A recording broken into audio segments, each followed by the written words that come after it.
If you're an attractive woman, he's not your friend. He's not your friend. Not how most men think. They don't just be friends with an attractive woman because they like her personality. He's waiting for the opportunity, hoping for the opportunity to get out of the friend zone.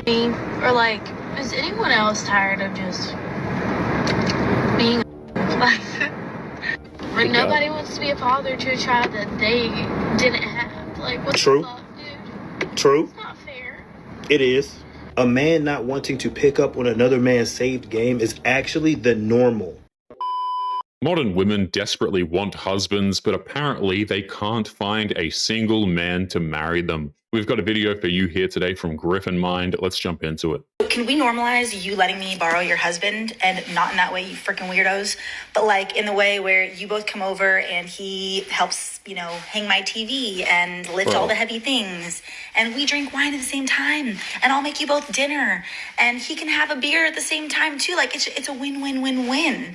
But I need to borrow your husband. This is absolutely the result of men leaving the friend zone, which is becoming so widespread that here we see a woman coming online asking other women if she can borrow their husbands. The sad part is how she thinks borrowing another woman's husband is somehow a reasonable request. There's nothing normal about that. She can hire somebody to do that for her with all of that money she strongly and independently earned. It's called a handyman. You Google somebody locally, you call that number, and then guess what? You have to pay for it. Because trust me, no husband wants to spend hours at your house, even if his wife is there, to fix things for you and then get just a beer and some food out of it. That man would much rather just stop for some takeout food on the way home from work and then actually be able to sit down for an hour, which is honestly all he wants because these husbands out here are tired. Lastly, could you imagine a man coming on here making a video and talking about how he wants to borrow your wife in order to do wifey things like cleaning and cooking and doing laundry? It's a funny point, he actually. would be canceled so quickly and he would be kicked off of social media. But that doesn't happen when a woman makes that video because of the double standard. It's crazy to me how women like this will say that some food and a drink was more than enough payment for a man doing backbreaking labor, as if men are not capable of getting these things by themselves, and it's also some sort of a special treat that men would have to bend over backwards to get. Like, it's obviously not more difficult than the labor he was doing. My wife's reaction to me saying I want a divorce after finding out she cheated.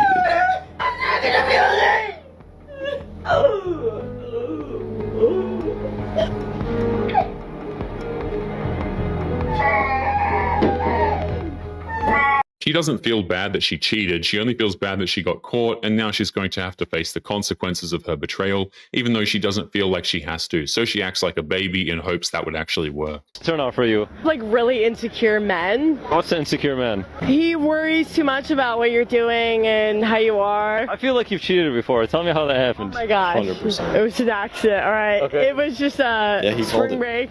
Fun time, a lot of stuff in my system. It was a long night. I don't even remember it. Let me get this straight. He's insecure if he's worrying about what you're doing and who you are.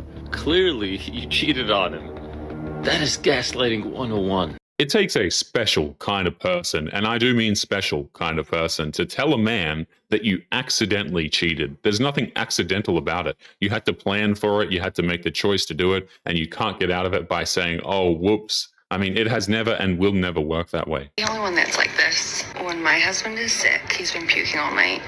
Even if he has a cold, for some reason, the rage inside me is such a fiery rage. Your husband being sick makes you rage? He's been throwing up all night and you have this fiery rage pointed at him.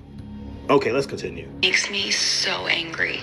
It's so ridiculous that it makes me so angry. Whoa. We have seen a huge rise in modern wives who hate their husbands so much that when he gets sick, all she can think about is how this illness affects her. And it fills her with so much anger that she straight up gets angry that he had the nerve to even get sick in the first place. So he's been puking all night, so I slept on the couch because he like moans and groans. He's like noisy when he's sick. He's sick, so. And I'm gonna try and be a good wife today. I'm gonna try and get him some medicine. I think maybe it makes me so mad because if I'm sick, like I still like do my thing. Like I'm still a mom. I still have stuff I have to do. If I'm like super sick, I'll like stay in bed obviously if I can't even function. But like you literally out your mouth just said that when you're super sick, you obviously stay in bed. That is what you just said out of your mouth in this same exact video. And is him throwing up all night not considered super sick? Not throwing up one time. You didn't say he threw up in the morning, that morning of, and then been, you know what I'm saying, he ain't thrown up since. Out your mouth in the middle of the night, that what you just said, instead of sleeping, he's been throwing up all night. That's what you said. And you're gonna try to be a good wife and get him some medicine.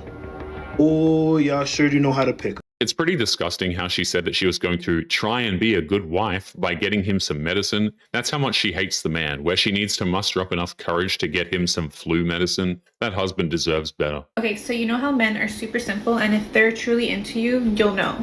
It's not rocket science.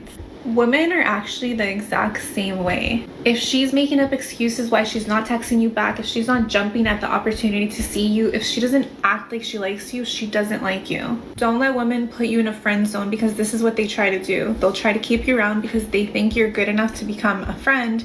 They want you to give them that attention that they think that they deserve, but they don't think you're good enough to be a potential boyfriend or someone that they would date. The friend zone is actually so much darker than that. If a woman decides to try and put a man into the friend zone, it's because she sees use out of him. She's not going to use him for not only attention, but also for food, manual labor, pretty much any other miscellaneous thing, and he gets nothing out of the deal while she gets everything and has to put in zero effort. So it's not rocket science with women either. If she doesn't act like she likes you, if she doesn't jump at the opportunity to go on a date, if she doesn't text you back right away, if she doesn't act excited around you, she's not interested and she probably wants to friend zone you, so just drop it. No point in being friends with her. A woman that likes you will not keep you second guessing. You'll know. It's gonna be easy, it'll flow, it'll be natural. You guys will be on the same page. So if you feel like you're doing the chasing and it's not reciprocated, drop her. She doesn't like you. The best way to get out of the friend zone is to never get into the friend zone to begin with. Ask any man who's been there and they will tell you that it's a sad place and all you have to do is just walk away. You'll be better off if you do that. This is what happened, guys. When you decide to go stay with your baby daddy, you decide to go and start with your baby daddy, you decide to be interested in your baby daddy. This is what you get involved with. This is what you get to do. You get to pick up all your You get to go live back with them again. That's where this is. Yeah. How do you like that? But I mean, this is what you get you have fun for dealing with with a single mom.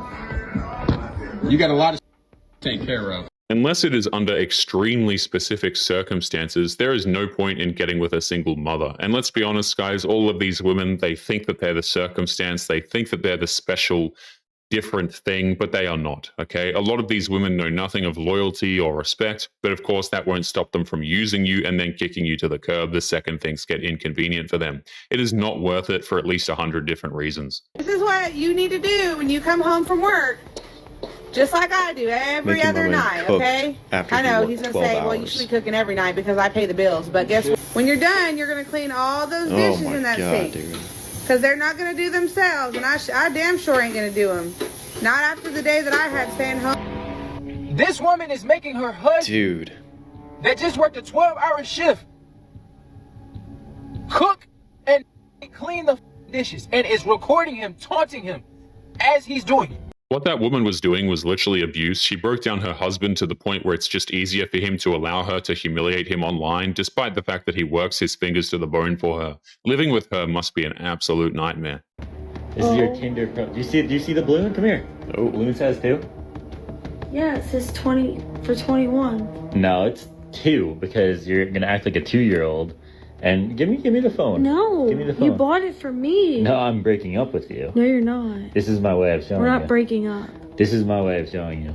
We're not breaking up. It is my way of showing you. This is mine now. It's funny how he tells her that they're breaking up and her reply is, oh, no, we're not, as if she gets a say in the whole thing. He's clearly done and isn't interested in anything that she has to say, but she thinks that if she says no, that will somehow magically change his mind. Chivalry is dead.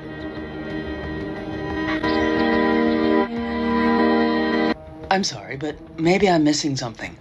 Why exactly is chivalry dead? I don't see 2 damsels in distress that are in dire need of a big, strong man to come get them out of a situation that they have no hope of escaping. Or am I wrong?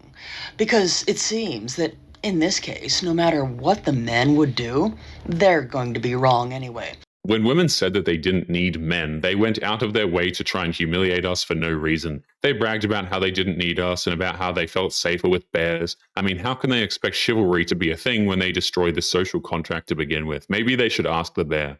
They're wrong if they don't help two fully capable women with their vehicles, but I also have a feeling that those men would be in the wrong if they actually came over to help those women.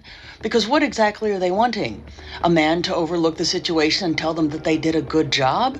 Because then he might be accused of mansplaining, or even worse, of harassing two perfectly strong, capable women. But yeah, I don't think that chivalry is dead. I think that some women are finally able to take care of themselves, and they don't like it. That's what it all boils down to. Modern women thought they could get away with relentlessly crapping all over men and still expected men to stay gentlemen. It doesn't actually work that way. You can only push a man so far before he says enough is enough and just walks away. Stopped yearning. Men don't yearn anymore. And what exactly are they supposed to be yearning for? Quite frankly, I can't see a lot of men yearning after most modern women, especially taking into consideration how a lot of them act. That's all women want. All they want is to be yearned for. Oh yes, that's all women want, is to be yearned for. But if we take a look at social media, dude. A lot of women out there are going to want men to chase them to see who can line up to pay their bills so they won't actually have to do anything on their own. Why do you think Mr. Darcy is such a sought-after gentleman, sir? They mean the fictional gentleman that was written by a woman for women. Okay. Why do you think women are reading these fantasy novels about men who are literally crawling out of their grave to get to her? Do you think a lot of those women possess the same character traits as the heroines in those novels? Probably not. That's why it's called fiction. Fantasy. That's what women want. It's really not that hard, y'all. Just a thought, and this might come across a bit harsh, but this goes for men as well as women. In order for someone to be desired, they first have to be desirable. He's saying that it's not that hard for a man to love a woman so badly that he'd literally reanimate his corpse and crawl out of the grave to be with her. And even with these expectations, she still has the nerve to say that men are the problem. Get the hell out of here. But anyway, guys, we are going to be leaving today's episode there. Don't forget to subscribe on your way out. Click this video that's up on the screen now if you want to see more. Take care of yourselves, and I will see you all in the next one. Peace.